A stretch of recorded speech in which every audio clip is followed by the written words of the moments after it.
आप अपने mobile phone के मालिक हैं या आपका मोबाइल फोन आपकी जिंदगी का मालिक बन चुका है? आप दोनों में से असली मालिक कौन है? कौन मालिक है, कौन सेवक है? आप ध्यान से सोचेंगे तो आप में से बहुत सारे लोगों को यह एहसास होगा कि आपका मोबाइल फोन ही अब आपकी जिंदगी का मालिक बन चुका है, क्योंकि अब आपके मन का पूरा नियंत्रण आपके मोबाइल फोन के पास है। आपका मूड कैसा होगा, आपके मोबाइल फोन पर आने वाले नोटिफिकेशंस तय करते हैं कि आपका मूड पल पल कैसे बदलेगा। आपकी दिनचर्या क्या होगी, आप अपना समय कहां बिताएंगे। यानी मोबाइल फोन ही अब आपको कंट्रोल कर रहा है, आप मोबाइल फोन को कंट्रोल नहीं कर रहे। आपका मन आकार में, छोटे आकार में सिमटकर आपके 5 या 7 इंच के मोबाइल फोन में सिमट कर रह गया है। मोबाइल फोन जो आपका है यह आपकी परछाई है। इसलिए आप अपने स्मार्टफोन को अब आप अपना एक मिनी माइंड भी कह सकते हैं। यानी अगर आपका मोबाइल फोन किसी ने ले लिया तो आप ये समझ लीजिए आपके मोबाइल फोन के जरिए वो आपकी पूरी शख्सियत को पहचान लेगा। लेकिन जैन धर्म के कुछ लोगों ने मोबाइल फोन की स्क्रीन में कैद मन को आजाद कराने के लिए एक नई शुरुआत की है। आज से जैन धर्म के पर्युषण पर्व की शुरुआत हुई है, जो 11 सितंबर तक चलता है। और इस दौरान जैन धर्म को मानने वाले लोग तप और त्याग को अपनाते हैं और अपने जीवन का एक बार फिर से विश्लेषण करते हैं। लेकिन गुजरात के अहमदाबाद में जैन समुदाय ने इस पर्व के दौरान इस बार एक नया थीम रखा है। इस बार मोबाइल फोन के त्याग का भी संकल्प लिया गया है और इसे ई उपवास का नाम दिया गया है। ई उपवास, जिसके तहत सिर्फ मोबाइल फोन ही नहीं बल्कि वहां लोग इंटरनेट, लैपटॉप, टेलीविजन और दूसरे इलेक्ट्रॉनिक गैजेट से भी दूर रहेंगे।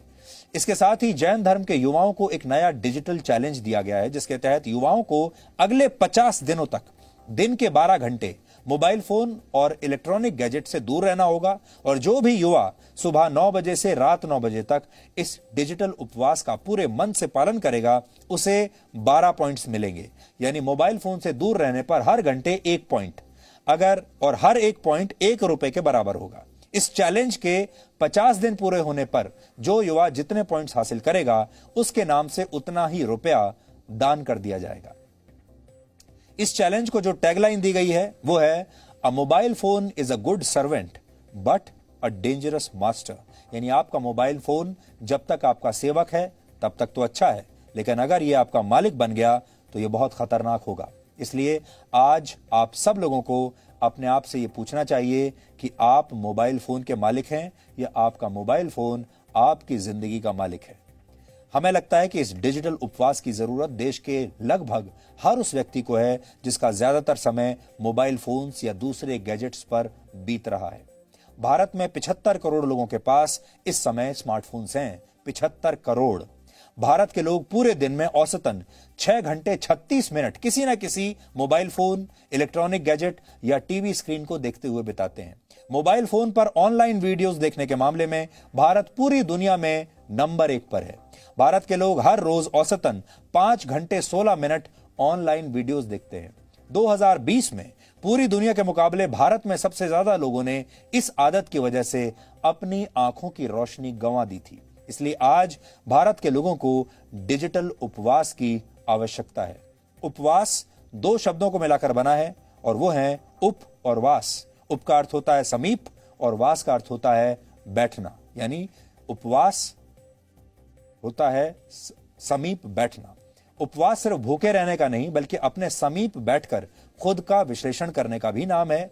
और डिजिटल उपवास के बगैर तो आप खुद को अब कभी ठीक से समझ ही नहीं पाएंगे। स्थिति यह है कि लोग उपवास के नाम पर खाना पीना तो छोड़ सकते हैं, लेकिन लोगों से मोबाइल फोन छोड़ने के लिए अगर कह दिया जाए तो उन्हें एक सदमा सा लग जाता है। भारत के लोगों के लिए अब आटा नहीं बल्कि डाटा ज्यादा महत्वपूर्ण है। अगर आप चॉइस देंगे लोगों को कि आटा ले लो या डाटा ले लो, तो लोग डाटा लेंगे, आटे को छोड़ देंगे। 66% भारतीयों का कहना है कि वो अपने मोबाइल फोन के बिना अब एक दिन भी नहीं रह सकते।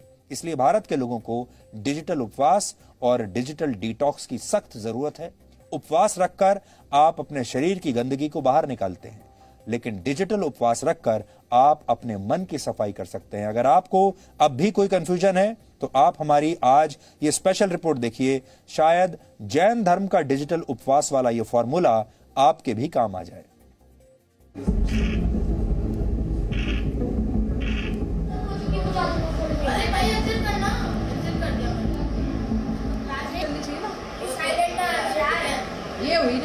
हम भले ही ये कहें कि कोरोना संक्रमण काल में ऑनलाइन हो रही एजुकेशन या फिर वर्क फ्रॉम होम की वजह से मोबाइल फोन और लैपटॉप्स पर समय ज्यादा बीत रहा है, लेकिन सच्चाई ये है कि उससे पहले ही युवा पीढ़ी धीरे धीरे मोबाइल फोन या फिर लैपटॉप की गुलाम हो गई थी।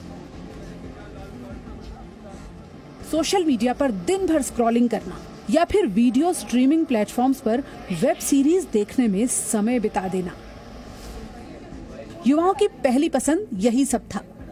कोरोना संक्रमण के दौर में ये और बढ़ गया।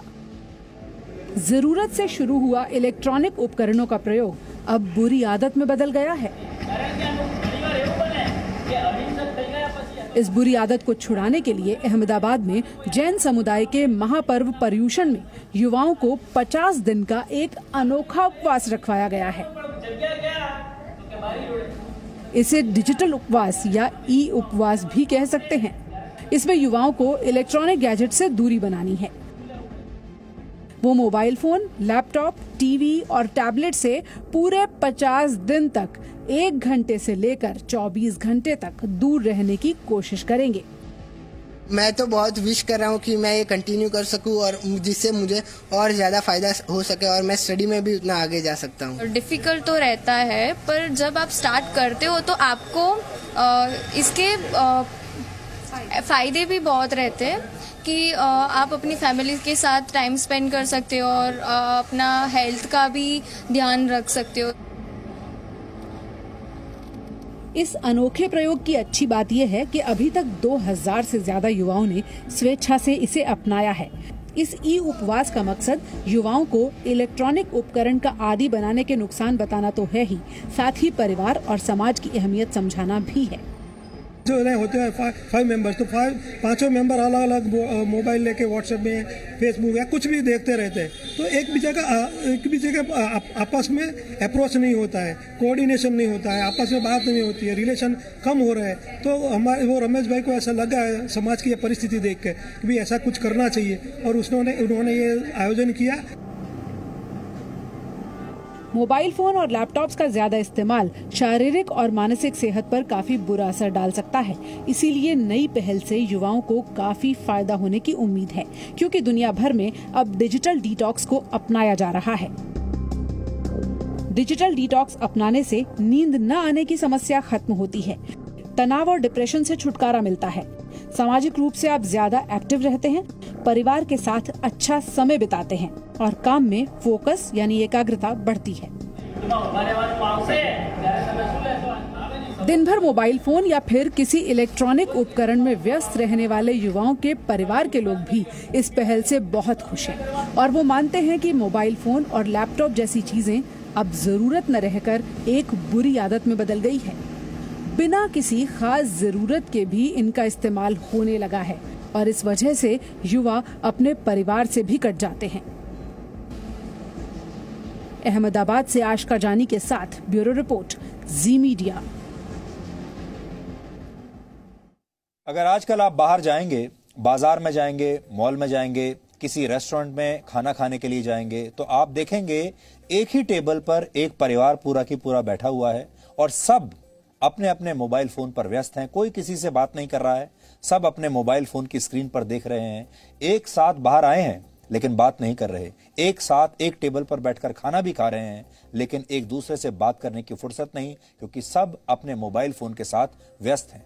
आप कहीं बाजार में चले जाइए, किसी बस स्टैंड पर चले जाइए, हवाई अड्डे पर चले जाइए, हर जगह आपको लोग तो मिलेंगे लेकिन सब के सब अपने मोबाइल फोन के साथ व्यस्त हैं।